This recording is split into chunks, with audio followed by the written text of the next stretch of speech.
Hi, Simon here, in my new workshop, in my new house, with a review of a tiny little toy quad that was sent to me by a company called Gearbest that was looking for people to review their quads on Reddit. So they sent me one of these and it arrived and I've just had a quick flight and to see what it's like. What it is a little DC motor quad.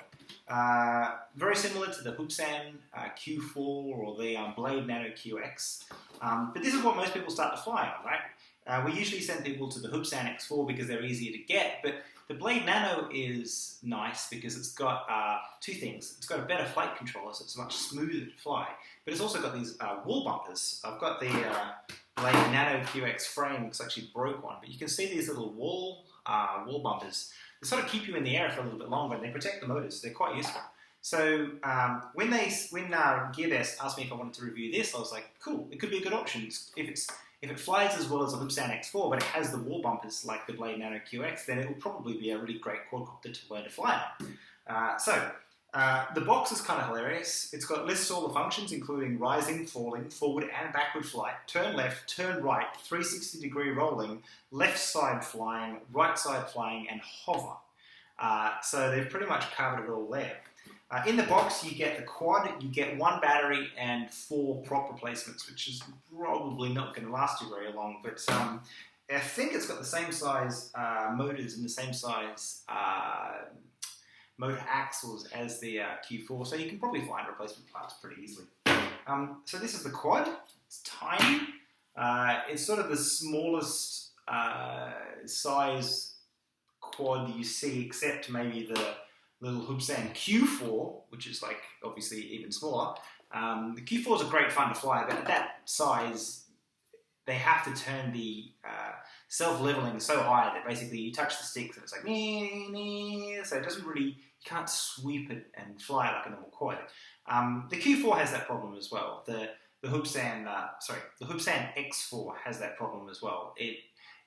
It feels a bit robotic, a bit solid, whereas the Blade Nano feels very much like you can fly it like a big quad. So hopefully this will be somewhere in between. So let's get it up in the air and have a look and see what it's like.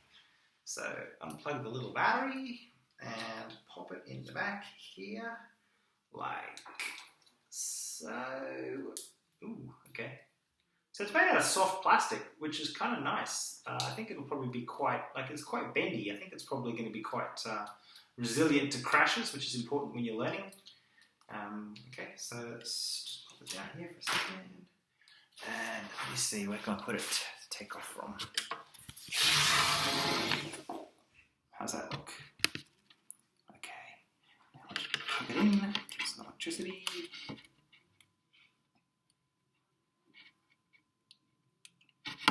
Okay, and just doing some blinky lights. Just give it some power. Whoa, and it's bound already. Right, so let's get her up in the air and see how she flies.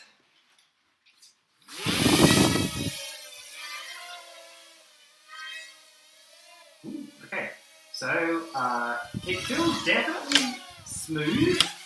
I'd say smoother probably than the X4, than the Hoopsan X4. The rate's really low. It bumps off walls nicely, which is always good. Okay, so now we've got a bit more higher rates. Okay, whoa. Okay, nice.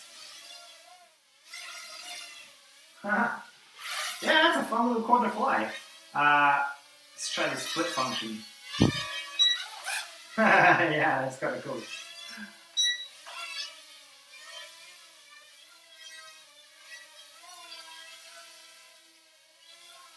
So yeah, it's not quite as easy to fly as like a Blade Nano, but that's a much more expensive little machine.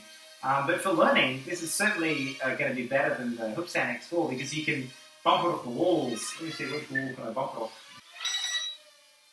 Watch this. Hang on. Oh, hang on.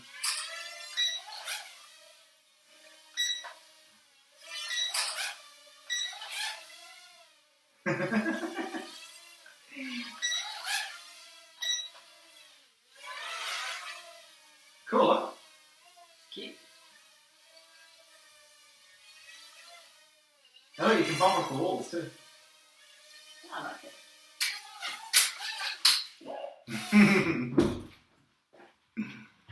Yeah, so it's a good little quad to learn.